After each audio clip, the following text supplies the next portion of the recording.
প্রায় 1.5 বছর হতে চলল টেলিভিশনের পর্দায় সফলভাবে সম্প্রচার হচ্ছে কথা ধারাবাহিকটি।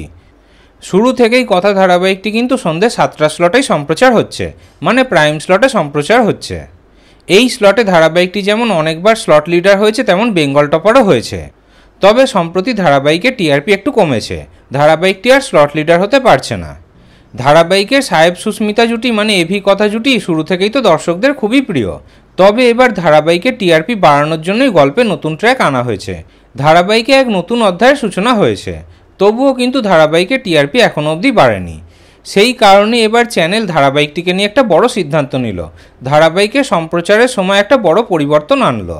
কিন্তু ধারাবাহিকটি মেন যে স্লটে সম্প্রচার হয় সেই স্লটেই সম্প্রচার হবে, সন্ধ্যে 7টা স্লটেই সম্প্রচার হবে। কিন্তু এবার ধারাবাহিকের রিপিট টেলিকাস্টে সম্প্রচার বন্ধ করে দেওয়া হলো। কথা ধারাবাহিকটি অন্য অনেক স্লটে রিপিট টেলিকাস্ট হতো, কিন্তু এখন থেকে আর কথা ধারাবাহিকের কোনো রিপিট টেলিকাস্ট হবে না। দর্শকরা শুধুমাত্র সন্ধ্যে 7টার সময় কথা ধারাবাহিকটি দেখতে পাবে, আর অন্য কোনো সময় কথা ধারাবাহিকটি দেখা যাবে না। ধারাবাহিকের টিআরপি বাড়ানোর জন্যই চ্যানেলের এই বড় সিদ্ধান্ত। তাহলে এই বিষয়ে আপনাদের কি মতামত? চ্যানেল কি এটা ঠিক সিদ্ধান্ত নিয়েছে, নাকি রিপিট টেলিকাস্টে স্লট রাখা উচিত ছিল? এই বিষয়ে আপনাদের কি মতামত কমেন্টে অবশ্যই জানাবেন।